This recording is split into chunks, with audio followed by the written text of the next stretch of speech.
Hey everybody, it is Fight Club Hubs and welcome to GVN Live. We are back.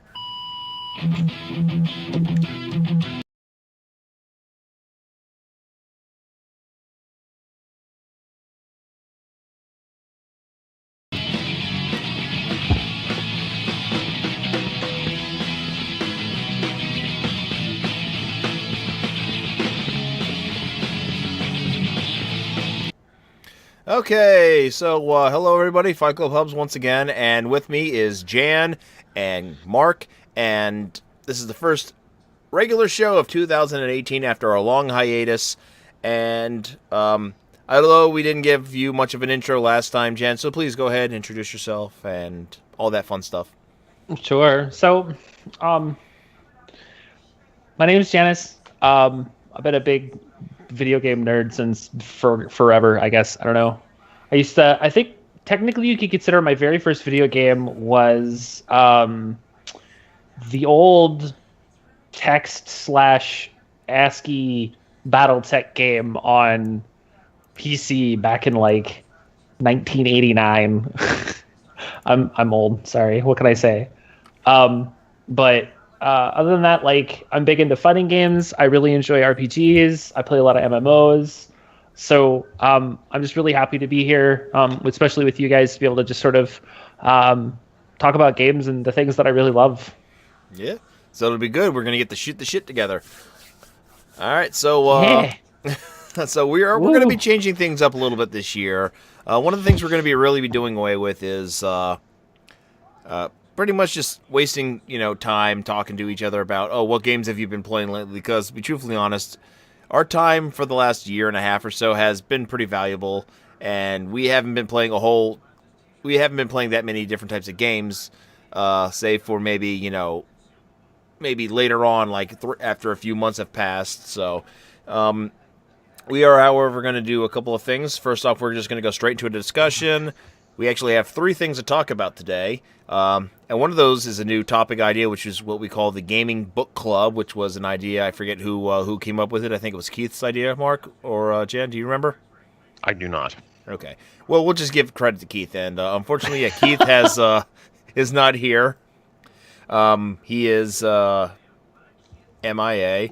So we will trudge forward without him. So first off, we are going to talk about Monster Hunter World. This game is fucking crap. Oh boy. In fact, I'm gonna play some right after the show. So I know you are. And I'm off tomorrow, so I could probably be playing till 4 in the morning. Oh, Jesus. That seems like terrible, but okay. Good luck with that. Yeah. Hey, Nick. Nice to see you. And EA. Oh, here we go. You're Mark. Please resist the urge. I don't give a fuck about him talking about the Eagles. I don't know. You told him after his little Persona 5 Eagles thing. Listen. I'm listening. Okay? I'm listening. I don't give a fuck what football team you're into, what football team you like. That makes no difference to me. Do fucking not taint Persona 5 with your sports ball bullshit.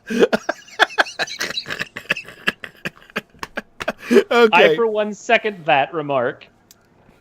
Look, Nick, you're on the shit list, so football has its place, as does just about any other sport. I'm just as guilty as that when it comes to hockey, because that's my sport of choice. So when the Stanley Cup playoffs roll around, y'all gonna hear about it from me, so deal with it. Okay. So when it really comes to it, that's just how it is. I get it. But for fuck's sake, leave football out of Persona 5. Okay. So getting back on track, let's talk about more Monster Hunter. So all 3 of us here play. And I'm loving the game. Mark's loving the game. You're loving the game, Jan. How about we let you go first? So I am a diehard Monster Hunter player. I've been playing since Monster Hunter on PS0 because, let's be honest, that was really when I kind of just started getting into that sort of genre. It really scratches that Phantasy Star Online itch for a lot of people who used to play that too back on Dreamcast. There are a lot of people who have been playing this game who honestly never really thought of ever playing a Monster Hunter game. And when this came out, we're just like, I'm addicted. There's already people that are Hunter rank 60 already. And it's like, that's insanity. Mm-hmm. Like, the game 1 week after. what a week and a half, and people are already hunter rank 60 out of 100. Like, okay, I can play, but that's a lot of time investment. Yeah. So I mean, fucking bathe. But like the baseline is that there's this whole idea of like, it's basically boss rush, the video game, where you're going out, you hunt a monster, you get its parts, you kill it, you make its parts into your armor and your weapons, you go out and you fight, you go find harder monsters to kill.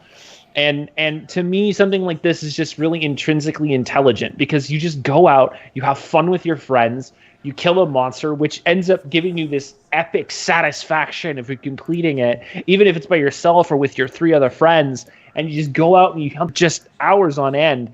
And what's the point? Well, like I said, it's a boss rush. You go out, you grind it, you get more stuff. It's just like a typical MMO, but it has that action sort of orientated combat that most people find lacking in the MMO genre, which I think is missing, dramatically. You get into other games like that end up being something like that is like, I don't know, like shooters, like Destiny.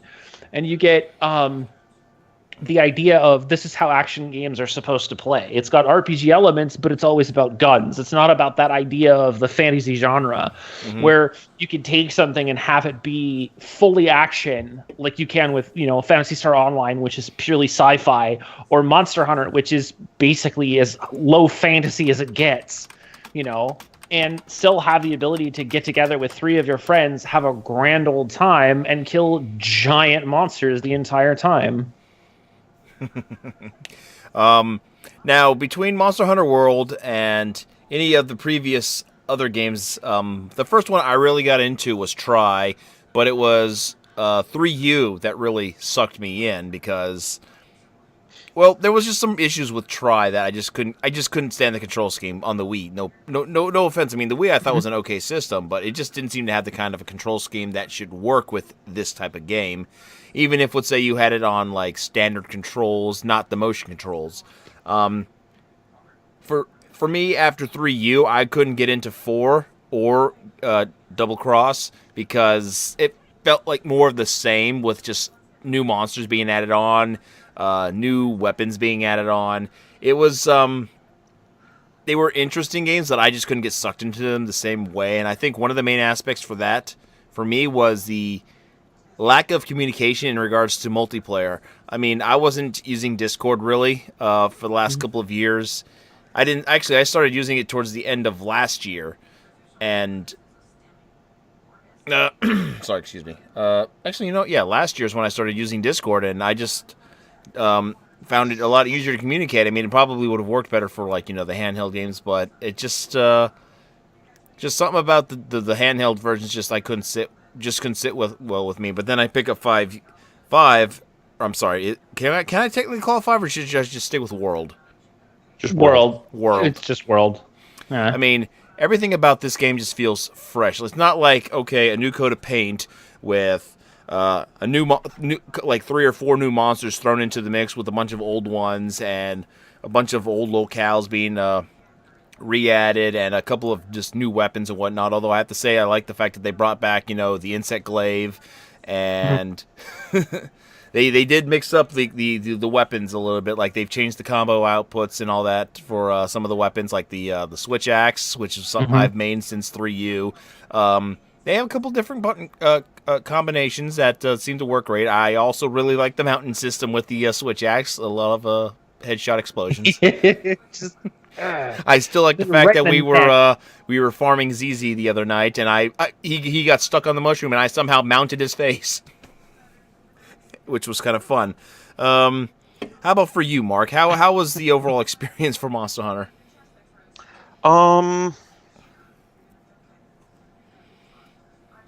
I mean, here's the thing. As Jan has, I have been playing the. Oh, Hamish retweeted us. It's very nice of him. Thank you, Hamish. Sorry, I'm going through my Twitter. Thank you, Hamish. After, I lost train of thought. I've been playing the games for a while, as Jan has since the very first release, and For me, Monster Hunter had kind of fallen off after,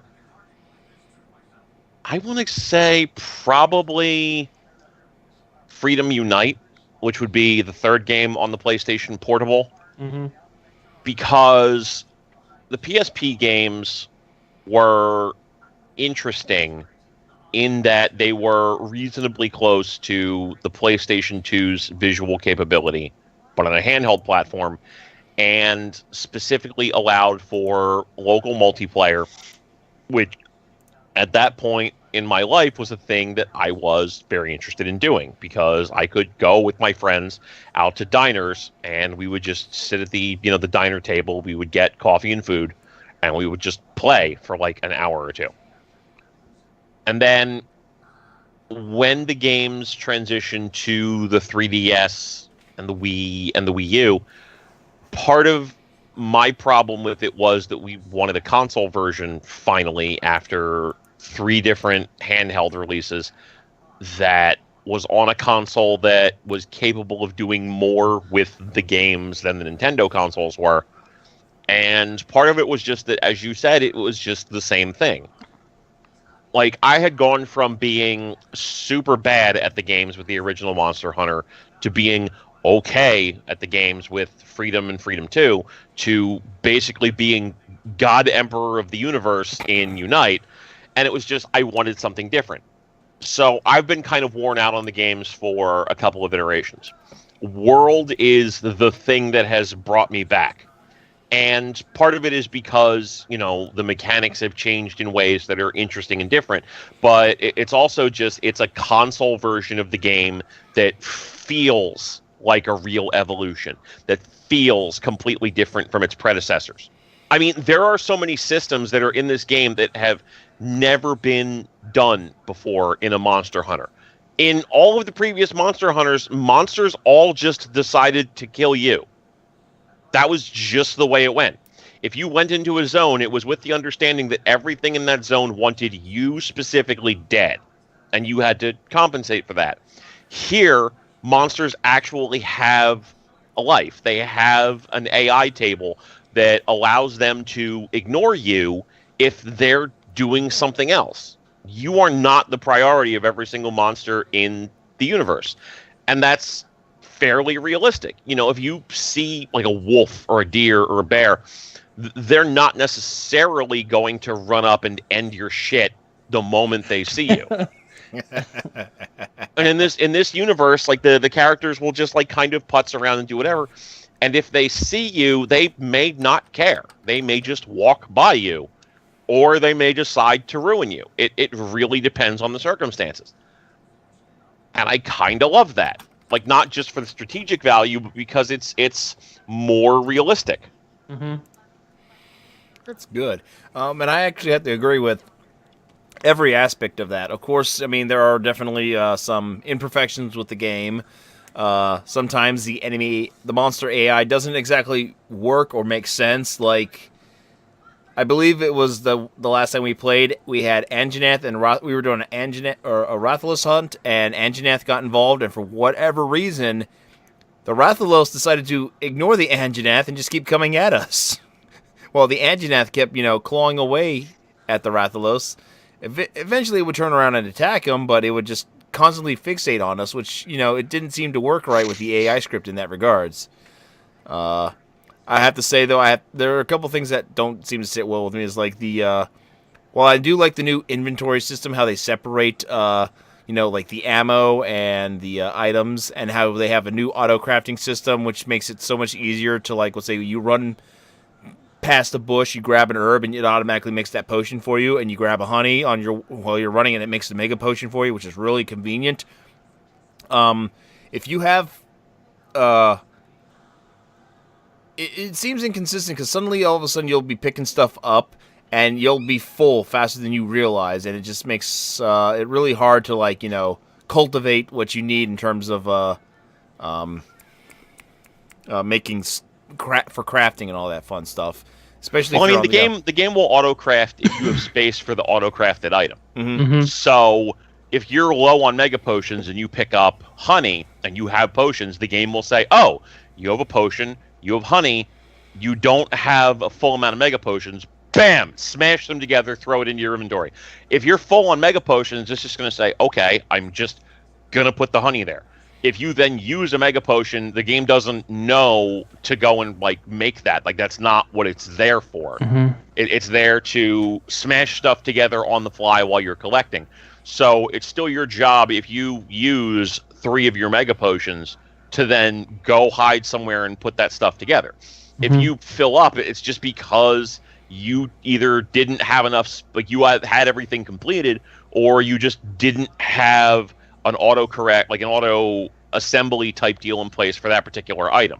And it's like it makes sense from that perspective, I think.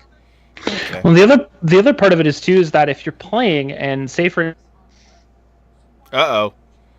Jan, come back to us, Jan. And you're out of I love Skype. It's the best, honestly. It Thanks, Microsoft. Hopefully Discord improves. So the baseline is that, so if, say for instance, you are out of Mega Potions, but you have potions and honey, if you use the radial menu, it automatically just mashes those two together for you and generates a Mega Potion that you then use and actually down it. I do it's find purely that on the fly with the radial menu, which I think is a really nice addition. Because if you're running from a mall, you're like, "Hey, look, I'm gonna die! Mega Potion! Oh, good!" And then it drinks it, and you're like, "Oh, that was gorgeous." Yeah, there's also times though when I try to use the radial menu that stuff doesn't work for me automatically. My weapon will be put away, and then I'm trying to tell it to consume a potion, and it just won't do it, even if I have it there. It's a little finicky at first, but the way it works is that what you have to do is you hold down R1, and then you tap in the direction, and then let go of the right stick before you let go of the L1. Because if you let go of L1 before you put the stick back to neutral, it's not going to work. So if you're a little bit more deliberate with it, like my whetstone is always set to R1 up left or up right stick. So if I hit the radial menu and I go up, as soon as I let go of the stick, I'm instantly down and starting to use whetstone. So it's just a matter of making sure that you're a little bit more deliberate with it. You can't just like flick it and hope that it works, because sometimes the command just doesn't come out quick enough. So you have to actually be a little bit more deliberate with the way the radial menu works. Plus, having the ability to basically have each of your main 4 pieces, so whetstone, potion, mega potion, and antidote on the 4 cardinal directions on your joystick, makes it so much easier than having to cycle through 15 items on the old menu system to try to find what you're looking for before you die from poison. So it's just a matter of understanding how the new mechanics work. It does take a little bit of getting used to, especially the way the radial menu is set up. I do like the radial menu. I didn't at first, mostly just because it seemed a little too complicated for me, just because I was so used to the old style of scrolling menu that you normally would use, like that's still in and still usable in Monster Hunter World. But having the ability to use the next gen ability of having that right stick and just flicking up to get my whetstone or flicking left to get my mega potions really does help me to just be able to move and do what I need to on the fly, because at that point I have a hand free to actually go and hit X if I have to cancel early to dodge. It's also worth noting that you can actually set it up so that you have to do an additional input afterward. So instead of just holding the direction and then releasing, you can hold the direction and push the button off of the radial menu to do the thing. So if you prefer the tactile response of, I confirm with a button, which I do, that means that you can confirm with a button. So you definitively have to take that extra step of confirming the action that you have chosen, which, again, is just a matter of personal preference as far as the mechanics go, but it makes all the difference if you're used to playing in that particular way. Okay. Yeah, I get that. So overall, I mean, yeah, we all love it, but would you say how would you rate this game amongst the franchise itself? We'll start with you, Jan. Oh gosh. Out of all of the Monster Hunter games that exist, and out of all of the ones that I have played, short of a couple of specific ones on the Wii and the Wii U, because I just didn't get a chance to ever play Tri or 3 Ultimate, because I don't own those systems. A lot of it has to be just from what I've seen and from what I've played, I'd give it a solid 8 out of 10. It is by far one of the best Monster Hunters that is in existence right now. If you've never played the series, it's a great game to pick up. If you have played the series, come on back, because honestly, the game itself plays in such a fashion that basically, like Mark was saying earlier, it's a living ecosystem. The two main gripes of every Monster Hunter game that has existed up until this very point has always been a lack of interactivity with the way the world works, and the fact that you have to phase in and out of specific zones to hunt specific monsters. Whereas now, it's one big zone, the whole thing loads in, and you can just run the entire place over and over and over again, and you don't hit any extra loading screens. And that, to me, really puts it at the top. Yeah, there's nothing more annoying than hunting a monster in 3U, and as it loads into a new zone, you end up in the new zone before it, and it practically attacks you from behind, which is not a lot of fun. And how about you, Mark? How would you place this Monster Hunter? I'm still definitely trying to figure out how I feel about it long term. It's absolutely one of the top Monster Hunters that I have ever played. I would say right now it's one of the three best, alongside probably 4U and Freedom Unite, I would say. Mm-hmm. I don't know if I think it's the best yet, just because I still want to see how the long game irons out. But as of this point, the only significant complaint that I can see players making about it is that it is not as challenging as prior entries, which is primarily because, again, every single monster in the zone isn't actively trying to end your life at every second of every minute of every hour of every day. Exactly. But outside of that, the game still definitely has its challenge in place. The monsters are still difficult. They have old attacks and new attacks. There is a lot of classic stuff that comes from the Monster Hunter franchise, while the game still itself feels like a new and unique experience. I feel like this game corrects a lot of the problems that have existed with Monster Hunter, and the only group of people that this is going to be displeasing to as a game is going to be people who looked at Monster Hunter for that challenge of you versus everything, which, is valid, but is absolutely never going to be a thing I'm going to understand. Or the people who are, for lack of a better way of saying it, trying to justify that the game is terrible because they want to feel as though, Nintendo is in some way getting beaten out by not having it, which, fuck them. I overall would say it is as close to objectively a good game as a subjective experience like that can possibly allow for. Whether or not it's the best one in the series, I haven't 100% decided yet, but it's definitely in my top 3. All right. And again, I've basically played almost every Monster Hunter game ever made, so take from that what you will. All right.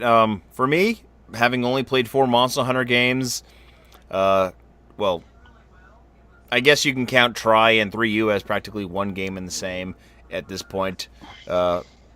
Even though 3U adds a whole lot more content to it. I would have to say, yeah, this is probably my favorite of the entire franchise right now, although I do miss, the underwater combat. I mean, some people did not like that whatsoever, but I had no problem with it. I actually enjoyed it. I thought it was a unique aspect of the game 3U. I do miss it, but, I can understand people's gripe with it. So, for me, 2 thumbs up. Now, to move on, let's talk about an interesting rumor that showed up on Games Radar.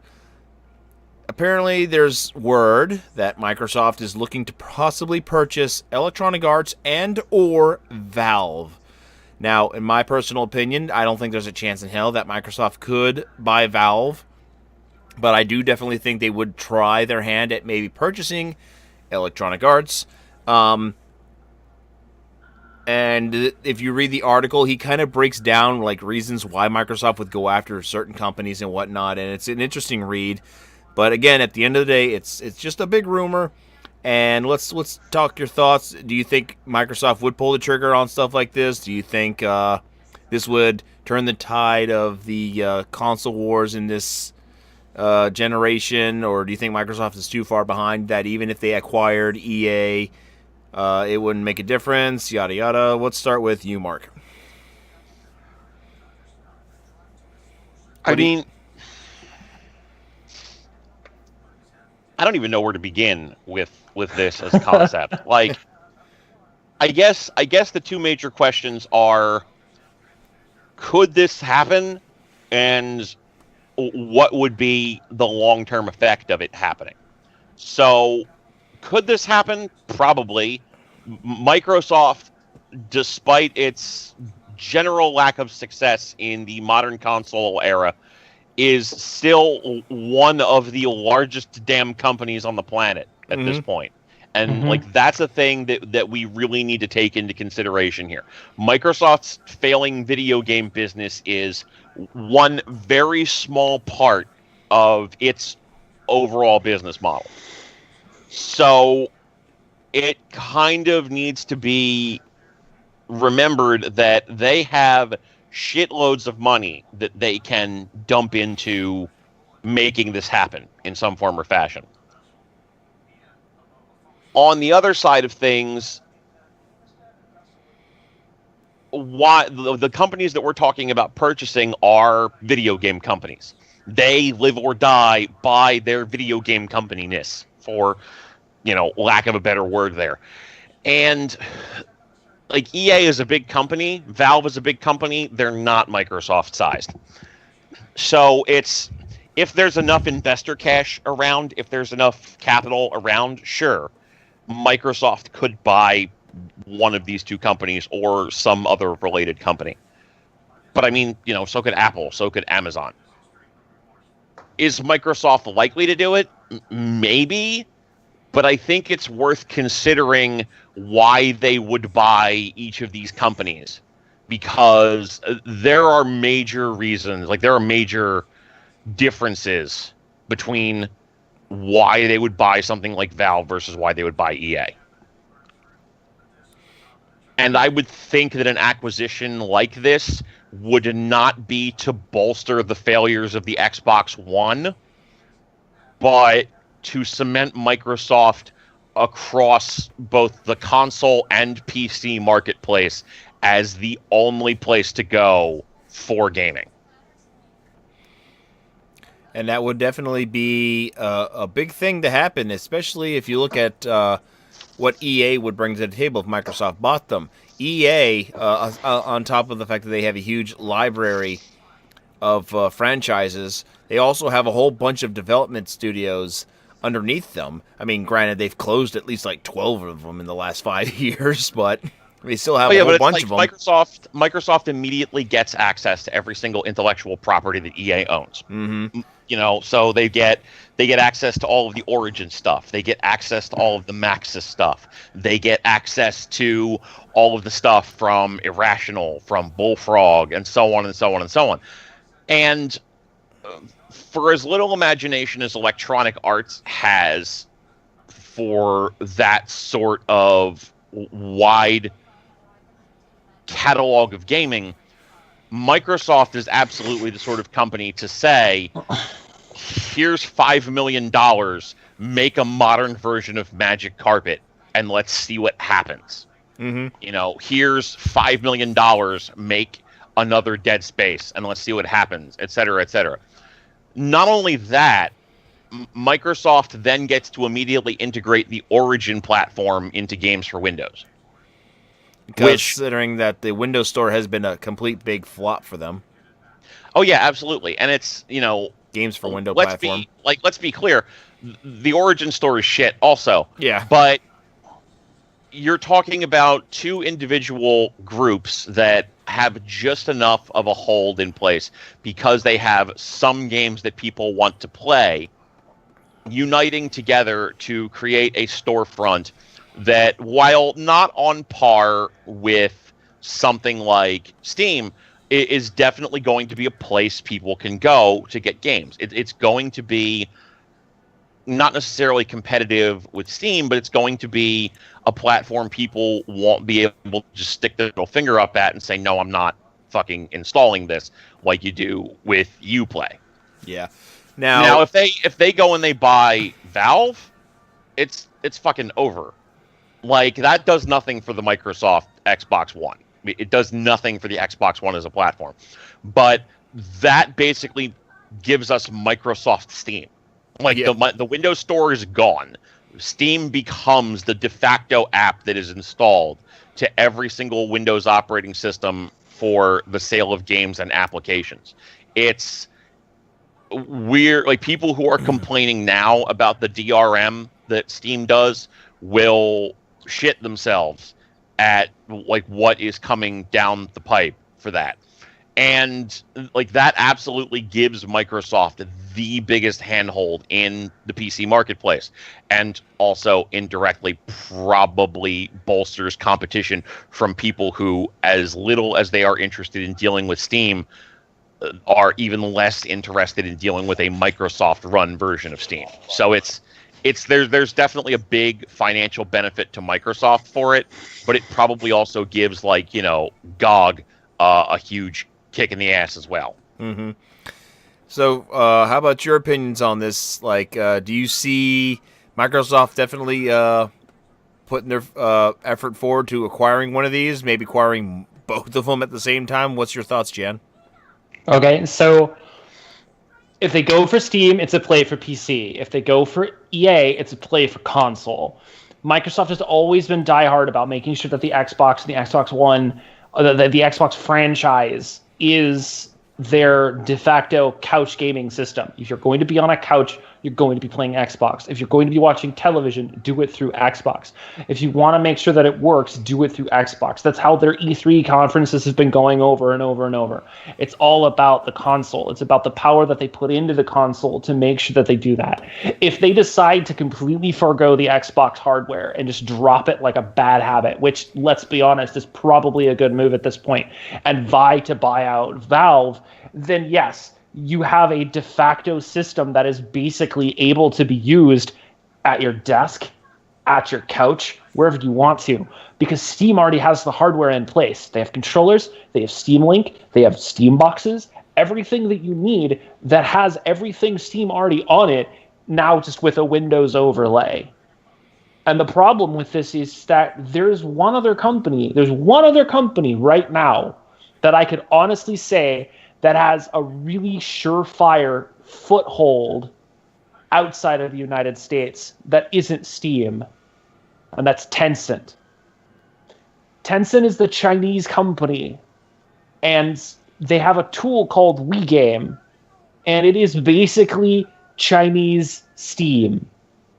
And it is probably it's basically the de facto way of being able to get and play all of your games in China, just like you would here in the States, or just about anywhere else for that matter, with Steam. If Microsoft was really betting their money and wanted to make sure that they had a really interesting way and a really simple way to compete, they wouldn't try to buy out something like Valve, or they wouldn't try to buy out something like EA. They would go for Tencent, because Tencent already has a foothold not just in games, but in animation as well. And Microsoft has made no qualms about saying that they want to try to put their hands in literally every pot they can. They're just about as bad as Disney when it comes to making sure they've got their hands on everything. If Microsoft is going to pay the smart dollar, they would do what they could to try to vie for Tencent and bring that over to the States, because that gives you the biggest amount of competition that you could ever get for something like Steam.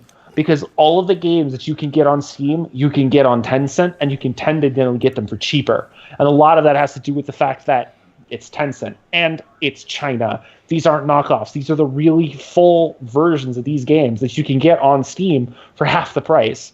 And like you said earlier, that puts companies like GOG, it puts G2A, it puts all of these other small-time, and I use that word very loosely, but small-time operators who run these DRM-free downloadable websites for these games that you spend the same amount of money you'll spend $15 less at GOG than you would on Steam, but now it's DRM free. Great. That's cool. If you use Wii Game, it's DRM free as well, because they're using the exact same codes. Hence the reason why they can charge that much less for it, because they don't need to worry about the DRM because it's not associated with it. Unless the game itself specifically comes with DRM, then at that point you're going to be able to run through it. When it really comes down to it, though, it's not about making sure that they can get a foothold in the market. It's about making sure that Microsoft as a whole is on the name of everyone. They know that Steam can definitely be a contender for somebody to basically knock them out of the market. They know that EA can be a contender to knock them out of the market. And while, let's be honest, Origin's a piece of shit, I don't like it, but it still has a few of the games that I actually want to play on it. Steam still has all of the rest of the versions of the game that I want to play. So if I'm going to want to play Mass Effect, my Mass Effect 1 and Mass Effect 2 are on Steam, because it was still available until Origin came out, which is the only way I'm going to be able to play Mass Effect 3. So if I need to, I've got to do some sort of backwards compatibility measures to swap my save file from 2 from Steam over to 3 for Origin, just so that I can keep my character info over when I start playing the game. But you get down to this whole idea of, if they're going to buy one of these companies, there's only one company that really makes any sense, and that's EA. After the whole Star Wars Battlefront 2 debacle, their stock took a massive hit. And what better way to resurge a company that's on that kind of deathbed at this point than Microsoft money? Microsoft money would be good. I mean, like we just said earlier, you acquire EA. I mean, outside of just Origins and a bunch of these other companies, I mean, you also get stuff that they have exclusive rights to. Like right now, they have the Star Wars license from Disney, and that could be a big thing for Microsoft to have once they buy up EA. And be truthfully honest, I think it would be a win-win for Microsoft, even if it doesn't help pull them out of, let's say, whatever funk they're in this current console generation. But it will definitely be, like, let's put it this way, the Xbox and the PC platform for Windows will be the de facto place to go to if you want to play your sports games, which is, to this day, the EA's bread and butter. The things that sell probably the most for Madden. them. Yeah, Madden. Absolutely. And FIFA. Yep, Madden, FIFA. Do they do Football Manager, or is that Sega? I can't remember. Sega. That's Sega. That's Sega. Okay, yeah. But the thing that I think that's really interesting in all of this is there's one thing that both of you are forgetting about, and it's actually really important, and it's this. My cell phone. The mobile market has boomed to a point where it makes sense. Microtransactions. Not just microtransactions, but it's gotten to a point where you can gimmick a phone into another game, and if Microsoft has their hands in it, that integration is perfect. Because now you have Microsoft's ability to create an operating system that functions as part of a background on your device, on your mobile device, be it a tablet or your cell phone, and have the ability to integrate a mobile version of the game that you've been playing to do micromanaging things. Keep up with your roster, do in-game drafts, and then transfer that data over your Wi-Fi connection in your home to your console or to your PC to play that updated roster or to play that draft. You have the ability to micromanage literally every aspect of all of your games through a Microsoft platform, be it on an Xbox, be it on a PC, or be it on an EA game, or be it on your phone, whatever it is that you've got. Something like that is going to be able to be done in such a way, because guess what? That's right, they own Nokia. So guess what? Now they have proprietary technology where they can pretty much just go PC, Xbox, Nokia all together, and guess what? You have like the perfect storm of just hardware and content availability, especially if you get something like, say, EA. Yeah. Now you've got Madden, now you've got FIFA, now you've got you've got BioWare, you've got Star Wars, you've got a plethora of all of these other games in the EA library that are just begging for people to come back and have additional functionality and reasons for people to come back and play these games again. Sure, maybe some of them will only get played for a couple of weeks, but it's more money for Microsoft to throw in at EA and go, look, we know what happened. We saw what the issue was. We want to make you better. We want to make you stronger. And this is how they do it. They put all of that technology to work, not just the software side of things, not just the gaming side of things. And they turn themselves into what Amazon is trying to do, which is, Amazon bought up a bunch of game studios to make their own gaming service, which we still have yet to hear anything about. Outside of a few mobile games. They grabbed a bunch of anime, groups from anime, so a bunch of stateside anime groups outside of Funimation. And Anime Strike failed miserably. And so now they're moving everything back over to Prime. But Prime still exists. Prime is still a content provider, and it's still something that rivals the abilities of what you have with Hulu and Netflix. The same thing could be said with Microsoft. If they were to really bid for something intelligently, they're either going to go for EA, which gives them this huge library of content, and then they mishmash it with all of the hardware that they've got, or they vie for something outside of the standard market. And like I said, if they go for Tencent, that's a huge smack in the face of Valve at that point. I want to touch on something real quick. Like you were talking about the use of Microsoft integrating stuff into their mobile market and all this stuff. Unfortunately, Microsoft doesn't have much of a mobile market anymore. I mean, the Surface is out there as their tablet and their little laptop platform. Unfortunately, at the beginning of last year, they abandoned the cell phone market. The Lumia 950 is the last thing you can get, and at the same time, I mean, their biggest market market control share was in Europe, which was at about a 10%, and I think it was maybe less than that, or somewhere below a 5 in the United States market. But and that's still like 100,000 people at least with a phone. I mean, yeah, I got one. Woo. But now, do you think if they were to do some kind of integration, do you think they would re-enter the market for cell phones, or do you think they're done with that? I think my thing about that is they're done with the cell phones. They just are. They're going to go into some sort of a platform that integrates PC and Xbox. That's the entire idea of why the Xbox One was built the way it was, because they wanted that integration. Why else do you think it has an HDMI pass-through? They wanted you to take your entire entertainment center and route it through your Xbox, your PC, your television, your games. They wanted it all in one place. It's the same thing Steam is doing. That's why they have the Steam Link. That's why they have Steam OS. It's all about consistency, and it's all about unification. They want things to be easy and simple to get to, and they want it all in one place. And if it's not there, then no one's going to want to touch it. That's why things like Steam, while still not exactly great, is probably the reason why it's one of the best, if not the best, place to get your games now, is purely because it's just so easy to get a hold of and so easy to use, because you can use it on multiple platforms. If Microsoft gets EA, they don't go back into a full onslaught of technology and build new consoles and build new hardware.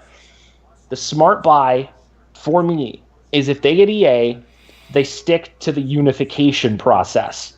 And they make it so that the Xbox One is expandable. They make it so that the PCs integrate with the software in both their computer and in the Xbox, so that everything does exactly what they say it was going to do and integrate on your couch. That's the whole point of it. They wanted to step people away from the PC to game and towards the couch to game.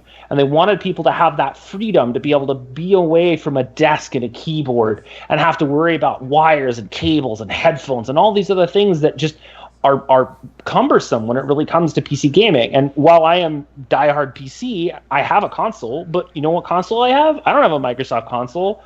All my Microsoft games I play on my PC because that's just powerful enough to do what I need it to do. I have a PlayStation. That's what I have for my console gaming. And that's the console that makes sense to me, because that's the console that's got the games that I want to play on it, just like the Xbox has, but it has a player base. And that's the most important piece. If they get EA, they get a player base, something they have been sorely lacking for almost 2 consoles now. Well, I think they had a good player base back for the Xbox 360. I mean, it was the dominant system for its entire 10-year run. If anything, I'd say the way they botched things up, they lost a bit of their player base to the PlayStation 4 easily. But yes, by acquiring EA, they would most definitely build that player base back up in swarms, pretty much. So we're gonna try and wrap up this segment here because I think we pretty much covered every avenue of this nice little rumor and what it could potentially lead to. So we'll end this on some final thoughts real quick. So Mark, what are your final thoughts on this, and do you hope it happens? Oh, I absolutely don't hope it happens, and I don't think it's going to happen in any case.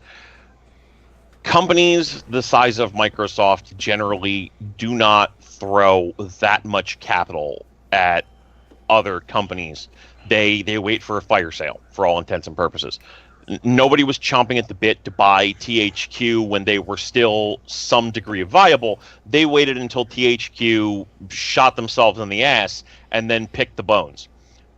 The only thing that EA has that is of value to Microsoft or to any other company at this point is the NFL and sporting licenses in general that they have, and Star Wars. Maybe Battlefield, I guess. EA has a lot of stuff that is of value at fire sale prices, but not as part of a huge purchase of a company. Most likely, what would happen is there would be some type of, like, this. The simplest way that I could explain it is like there would be. Did you see what happened with Fox, where they sold off a bunch of their stuff to Disney while still retaining other parts of what they were doing?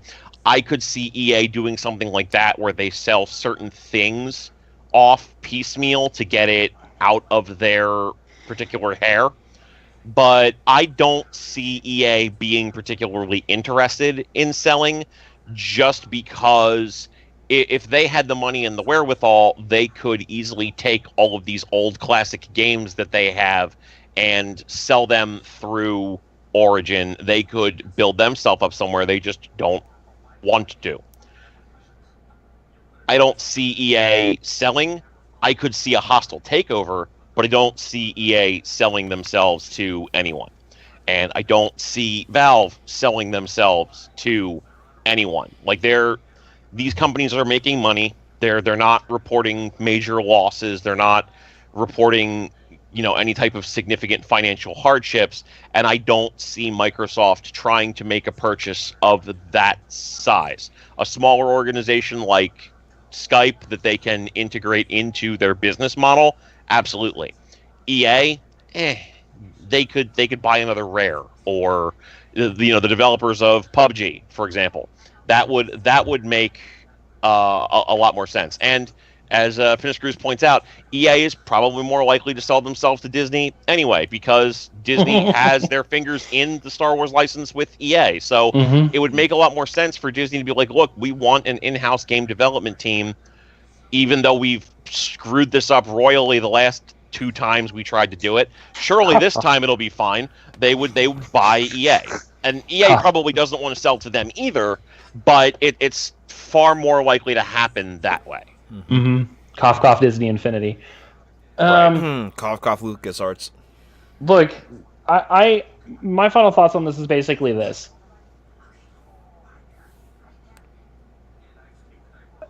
We lost you. Start over. That's going to give... Basically what I'm saying is, don't buy something that isn't going to really bring in what it is that you're actually trying to accomplish with your own company. EA is a great idea, but the concept behind buying it just doesn't make any sense. Valve itself seems fine, because at that point you integrate Steam into the Windows market and turn it into, like you said, Microsoft's team. Something like Tencent makes more sense, because Tencent has their hands in so many other little things that it makes more sense for them to go after something like that, especially with something like PUBG. Since it's owned by them, it makes more sense for them to actually run through that and actually have the ability to play these kinds of games in a much more exclusive fashion. PUBG works great on PC. It doesn't work so great on consoles. There's probably a reason for that. But again, a lot of it really comes down to, is it a good idea for them to try to reach out and really gain a bigger foothold in the market? Sure. Are those the companies to do it with? Probably not. Okay. Well, my final thoughts is I would like to welcome our overlords from Microsoft for viewing us, and have a good night. No, I don't think Microsoft would be so quick to write a check out for any of these companies, to be truthfully honest, because I absolutely agree with everything you guys say.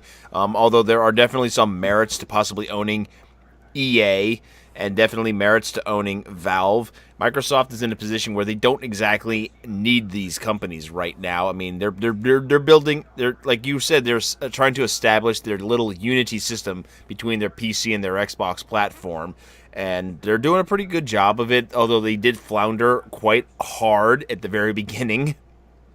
So it's going to be interesting to see what Microsoft does come next console generation, and maybe we'll get some surprises. Maybe they'll come out and say, "Oh, hey, we bought EA," but who knows? We'll see what happens. And this is a rumor, and we just talked about it. So if you want to check out the article, it's over at Games Radar. Very easy to Google. So we're going to move on to our next topic at hand, and it's book club time. Yay!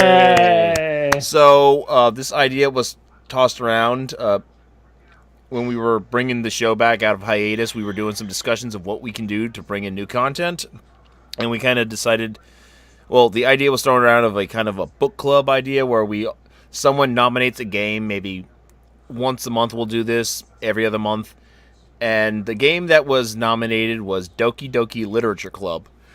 For those that don't know, this is a really fucked up visual novel game that is for free on Steam.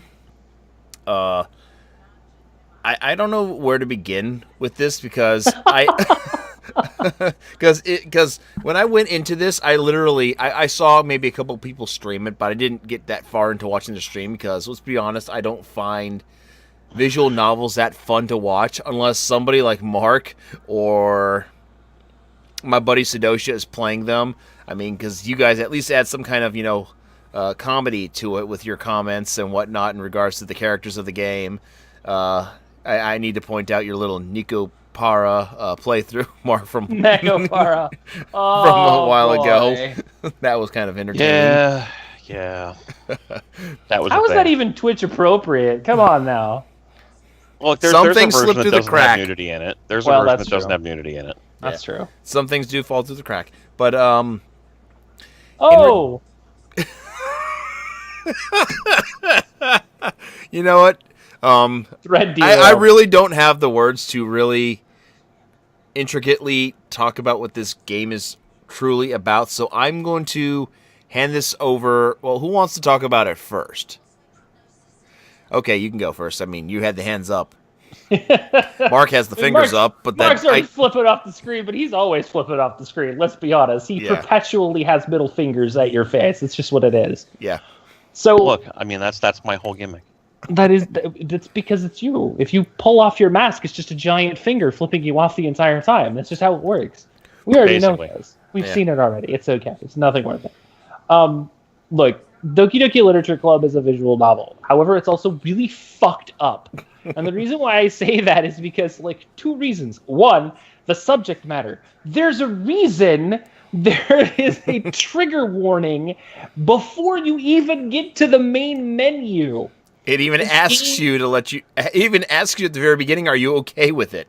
Yeah, and there's a website that says, look, if you want to look at the subject matters in this game, please visit this website. If you have problems with it, we suggest you just don't play it. Oh, by the way, real quick, spoiler warning, and we may talk about some very sensitive content here, so continue listening from this point on at your own risk. Yeah, I mean, we probably won't spoil too much, I don't think. I mean, honestly, there's only a couple of things that are technically spoilers, but I'm not really even going to getting into the story bit of the content. And the reason why I'm not going to get into the story content is because I didn't make it past the first divergent path. I'm very sorry. What that actually means is, and I'll get to that. What that basically means is that there are specific selections in your story path that diverge from the main line, which basically means that you're going to get a different ending. However, from what I've seen so far, there are actually only two endings. You cut off. Skype is the goddamn best. Yeah. Anyway, like I said, there's only 2 endings in Doki Doki Literature Club that I have found. The first is, of course, the bad ending, and the second one is the ending that you expect. That being said, however, the reason why I'm talking about this game isn't specifically because of the content. It's more of a matter of how the game actually presents itself and how the game actually functions. It is probably one of the most technically fluid games that I have seen in a very long time. And it's an indie game of all games. This doesn't have a lot of press. The press that this game has is purely from YouTube and Tumblr and Twitter. And the reason because of that is it's an indie game. No one really knew about this game. This little free visual novel that looks all cutesy and anime until about halfway through the first day when you realize, oh, shit goes south. That's really a lot heavier than I thought. I didn't make it past the first 2 days. I made it to the third day, which is where you actually go to the weekend. I made it to the first Saturday, which is where the first divergent path occurs. There were lines that were said by one of the characters, one of the girls, and I uninstalled the game after that. I didn't even make it past that point. And the reason why is because that to me speaks to a very personal issue in my life. There is someone who I hold very dear to my heart, who has said things that were said in this game to me before, and I have dealt with that sort of a line item of reality. So much to a point where I basically said, nope, and I stopped. I shut the game off and I uninstalled it. However, I did do my research and I looked up what actually is going on in this game. And like I said, it's one of the most technically fluid games I've ever seen. The only spoiler I'm going to give you for all of this is, there's death. And not only is there death, but the game treats these deaths in a really unique and actually very fascinating way. The game itself functionally traps you, and it puts you in this world where basically it's psychologically pushing you towards a goal that you never really wanted in the first place. But let me tell you what, it's kind of creepy once you actually get to it. The horror tags that are on Steam, spot on, because this is definitely probably one of the best horror games I've ever seen. Has to be. And the reason for that is just the way it presents itself and the technical aspects of how it gets to that point.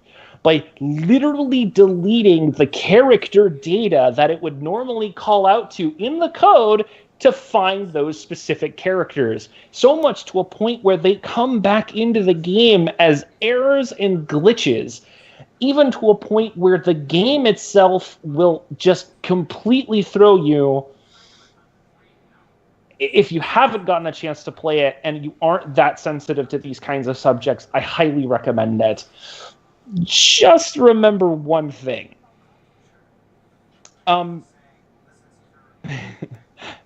Make sure you don't have a really offensive name for your computer. I am actually curious to hear about this. If you'd like to know more about it, let me know, and I'm more than happy to talk to you about it, Hubs, because I don't want to spoil it for those who haven't or are actually wanting to play this game. Though while I know that may be far and few between, and unless people are willing to allow me to go into a little bit more detail with it, it is kind of crazy how it actually functions once you get closer to the end of the actual game. Interesting. So, my experience with the game was weird. It was when I was about to get to the first weekend, or get to the weekend of the game as well, that it was, to me, this is really probably the first or the second visual novel I have ever played. I have played one, I think, before, but I do not remember what it was, and this was probably 2000, 2001, maybe. It might have been a Dreamcast game I played that was translated. I don't remember. I was, when I saw the trigger warning, I was kind of expecting which direction things were going to go. And then they happened, and that's when things really started to catch me off guard. I did have a bit of uneasiness going forward with some of these things, but I thought I'd push myself through, and I did, but I just wasn't ready for the weird shit that happened afterwards. That's the part of the game that really probably bothered me the most, because I was just like, it actually knows my last name. What the fuck? I mean, that may be a spoiler, but I'm just saying, like, it's the weird stuff that really throws you for a loop. Not the. I mean, yes, if you're very sensitive, I mean, you're probably not going to make it past, some of the dialogue. Sayori. You're not going to make it past Sayori. You're not going to make it past Sayori. You're not going to make it past. Hell, if you somehow manage to make it past Sayori, you're not going to make it past what's the long purple-haired chick's name? I forget. Yuri. You're probably not going to make it past her, if anything, because that scenario is. In the classroom, really? In the classroom, really? Come on. Yeah, it was a bit bizarre. It was, and then when let's just say this game is very meta, in a lot of weird ways, and Mark just disappeared for half a second, and. Don't do that, Mark. We happens. Yeah. Stop it, Mark. I don't know where you're going. I need you. You're my rock. Okay. Oh. Okay. Yeah. Sorry. I thought it felt like the right thing to say. That's fine. But mechanically, when they were starting to do some of that stuff that you were mentioning about earlier, like the deleting of the characters and stuff like that, and how you can actually mess around with the game by doing certain things outside of the game, which I found truly fascinating. And then there's a whole theory system out there that you can definitely see, because apparently there's, at points in the game where it looks like you reading gibberish, but apparently there's hidden meanings inside of all of this gibberish, and people are out there breaking it down. I haven't really looked into it deeply, but I'm fascinated by this game. This game is probably the most fascinating mindfuck I've ever played. And I don't... I have to say that the one thing about the messing with the data files outside of the actual game itself, so there are points where if you, and this isn't really a spoiler because this is all over YouTube. If you go into the game's files and you take a specific character's folder and move it or delete it yourself, it actually, if you go back into the game, all of the other girls, even Monica, are like, something's wrong, something's missing, this doesn't feel right. I think you've tampered with something that you probably shouldn't have, and it tweaks the game out, and it tweaks it out fast, and then you have to start all over from the beginning. But that, to me, that aspect of knowing, it really speaks to just sort of the idea of how, when you were saying earlier, it's meta. There's a reason for that, because there are some visual novels where if you move certain folders into different locations, it gives you access to endings that you may not have been able to get previously, or it helps you to modify the save file in some way so that a specific decision doesn't have to be made and you can skip a certain portion of the game.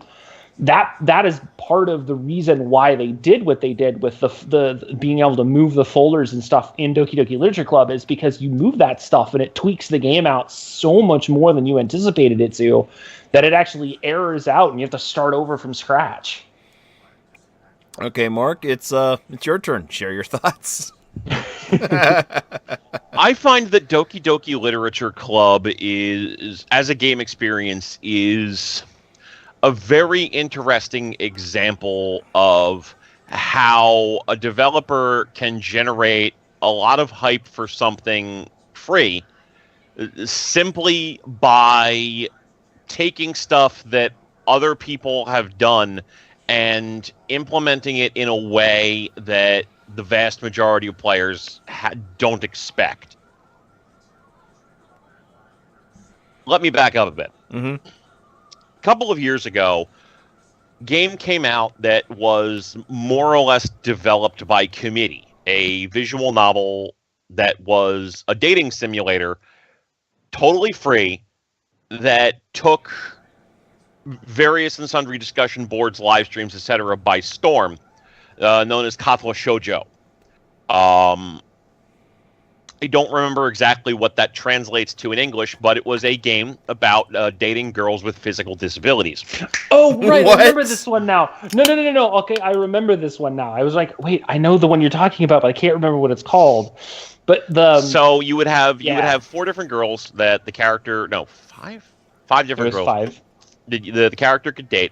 who were disabled in various capacities. One was blind, one was deaf, one was missing her arms, one was missing her legs below the knee, and one had like 40% of her body was Horrible covered in burn bone scars. scars. Yes, Yes. like third-degree burn scars. And the game became a huge to-do overnight. It just exploded in popularity. Basically, nobody involved made a dime, from what I can tell. Or if they did, it was like entirely after the fact. But like it was a game developed by a group of people who just made a thing and moved on with their day. I mean, they're still doing stuff with it. They're still applying language patches to it and whatnot, though I think they might be mostly done with it by now. But the point is that like at the end of the day, this was not really anything new.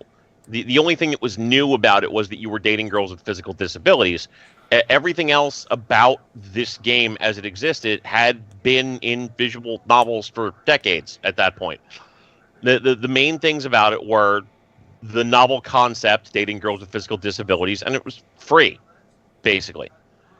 So the reason why I bring that up is because Doki Doki Literature Club sort of occupies that similar space, only I would argue that it's kind of less original than that. Now, don't get me wrong. I think Doki Doki Literature Club is really interesting in what it does. Games that question the nature of play and question the player's relationship with the software are great. I love that idea in theory. And I think Doki Doki Literature Club does a great idea with what it's trying to do. It's just that there's two different games that are in play here, and while both of them are interesting, neither of them is especially original. The first half of the game is essentially your character going through and just doing the thing, more or less, hanging out with people and, eventually discovering something is wrong as horrible things start happening around them.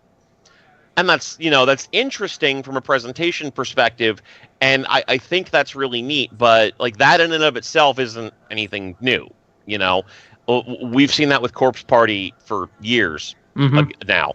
And there was a game that was Kickstarted a while ago where I don't know if the game ever came out, and I honestly don't remember the name of it at this point. But I Love You, I believe it's called, where protagonist like wakes up in this world where all these different girls are in love with them, but they're all basically obsessive yanderes. And like that was yeah, I don't Why did I not know about this? I don't think it ever came out, or if it did, it was really quiet. Like they kickstarted it a couple of years ago. My friend Eileen showed it to me at that point, and I was like, I'd be interested in playing it, but I don't want to kickstart it, and I haven't seen anything about it since. But the point is that this concept in and of itself isn't new, right? We've done this a lot. So the big thing about it, aside from the fucked up shit that's going on, is the fourth wall breaking stuff. Yes. And that's not really original either. It's just that we haven't seen it so much in the West. But and this is kind of frustrating because it's not really mentioned anywhere. Like they talk about Doki Doki Literature Club on the Wikipedia page, and like the developer Dan Salvato worked on the game. Oh, he worked on it in secret before releasing it as his first game in September. And okay, sure.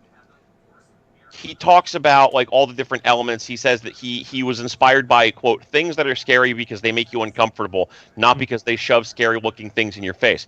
And again, okay, fine. They talk about all of the different stuff going on, but here's the thing. Nobody points out that a not insignificant part of this idea is borrowed almost entirely wholesale from a hentai game called Kimi to Kanojo to Kanoko no Koi. I somehow knew a hentai game was going to end up in this discussion. I'm not fucking pronouncing that again.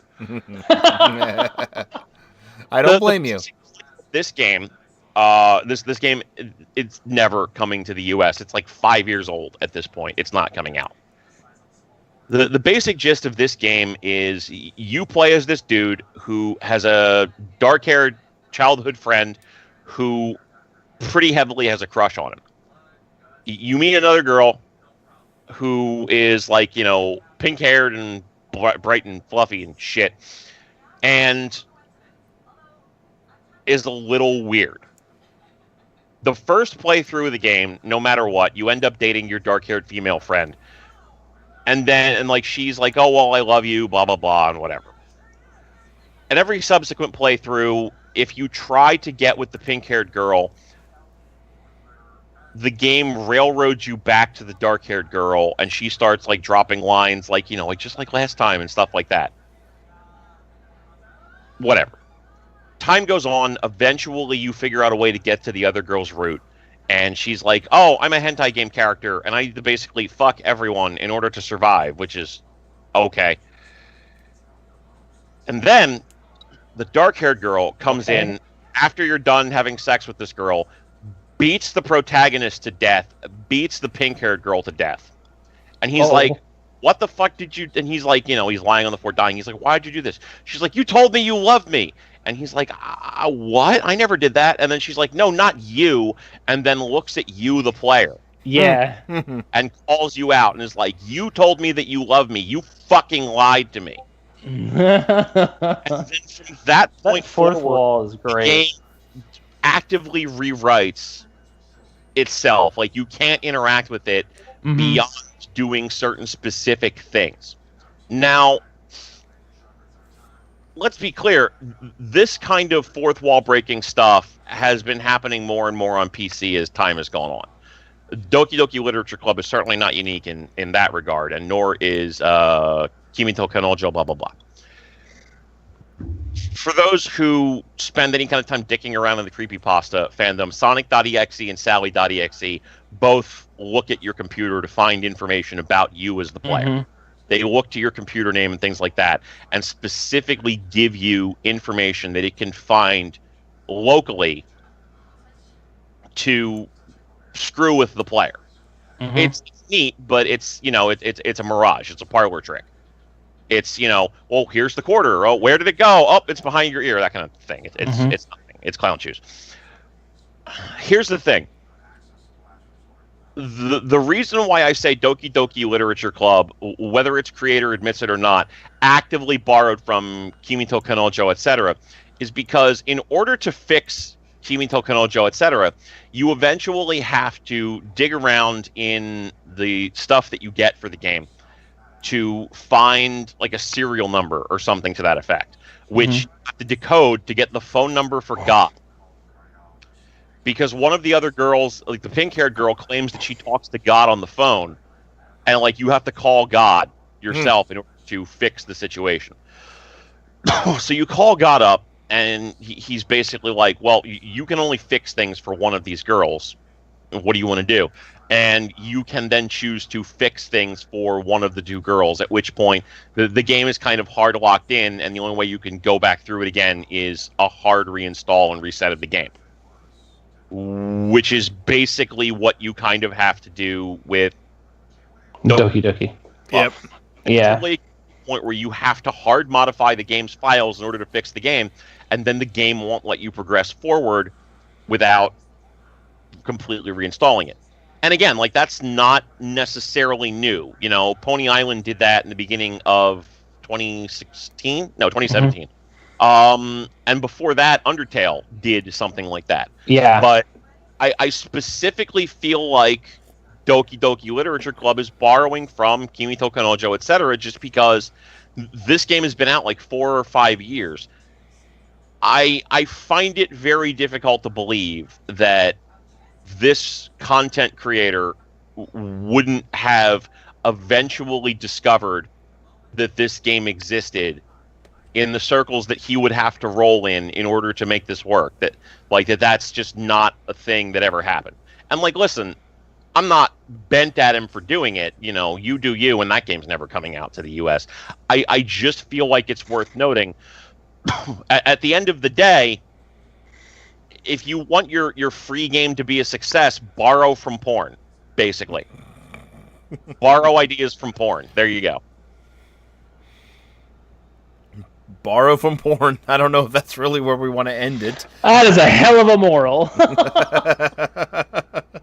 I think there would be a lot of movies out there that would be a lot better if they borrowed from porn.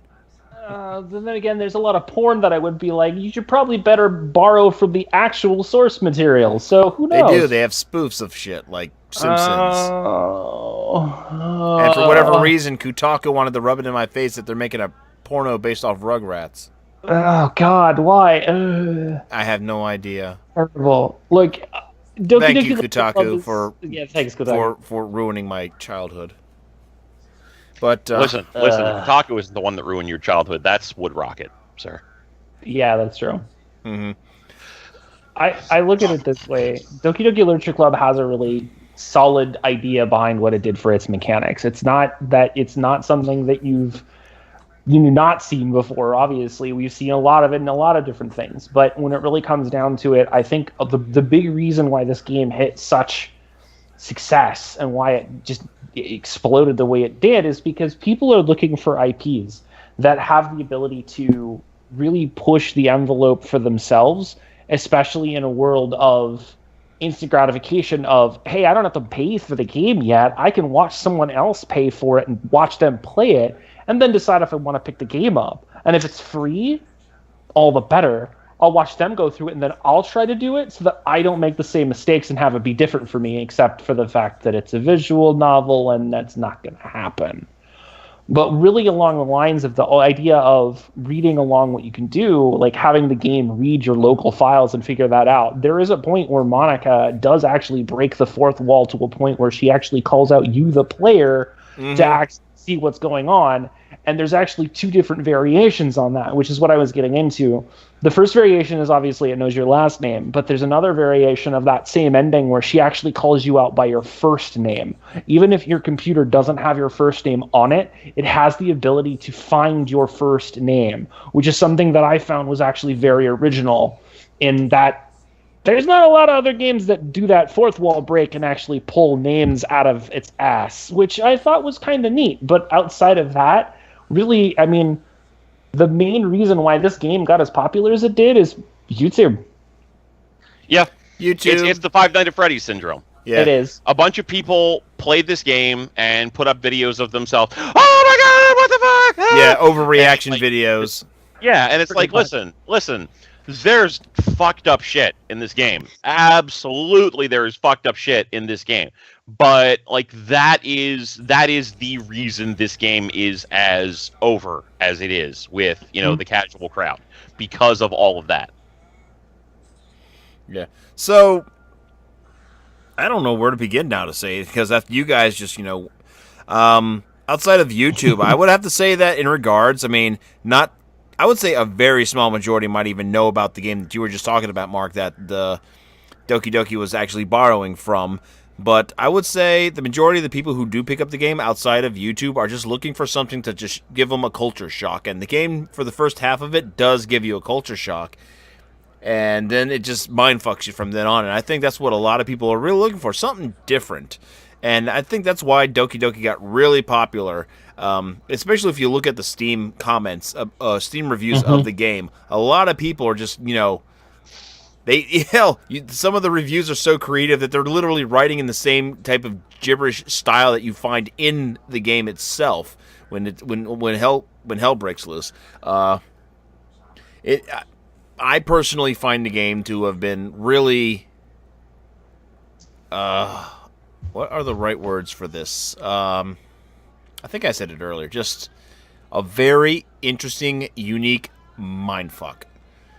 Yeah, and like I said, at the end of the day, good on Mr. Salvato for making the game the way that he made it. Like I said, he has quite clearly borrowed from, Kimito Kanojo, blah blah blah blah. Like that's pretty indisputable, I think, at this point. But he also got a free game that gave him a shitload of publicity and 2 million plus downloads thanks to a whole bunch of people screaming about it on YouTube, and it generally being a good adaptation of that concept. Good for him. I hope that he is able to parlay that into whatever his second horror game ends up being in a way that makes, all the money. I hope that works out for him. Because, I mean, it worked out for Scott. I can't remember his last name, the dude who did the Five Nights at Freddy's games, where, like he just released a game that was a bunch of GIFs of animal costumes murdering a guy and made like $1 gajillion. Yep. So it's I hope that Mr. Salvato can do the same here, that he takes what he did here and makes it into something big and exciting. Good for him. So yeah, you can definitely see right there that I agree with that he is. A lot of people are going to be probably watching and anticipating for his next game, whenever that may be, whatever it may be. It should be unique, hopefully. If anything, I mean, he'll probably fall, like some people, they tend to fall back on what it is that made him successful in the first place. So hopefully he comes up with something a little bit more original than, borrowing ideas again. But hey, first you don't succeed, I mean, do it again, I guess. I have no idea. Any final thoughts on the subject matter, Jan? No, I pretty much said my piece. And Mark, you've pretty much said yours? I think so. Okay. So, well, I actually never thought of a way to end the show, so I'll just do it like this. GVN Live is back for 2018. For the time being, we are staying on Monday nights due to, my work schedule just being, horseshit. So, if you're looking forward to our next episode, it will be on February 19th, right here on this Twitch channel at 9 p.m. Eastern Standard Time. So I want to thank everybody for tuning in and watching, the people who tweeted us, retweeted us. I want to thank you, Jan. I want to thank you, Mark, for being a part of today's show. Thanks for having me. Absolutely. And look forward to some more fun times. I am ready to go play some Monster Hunter. To everybody out there, have a good night. Good night.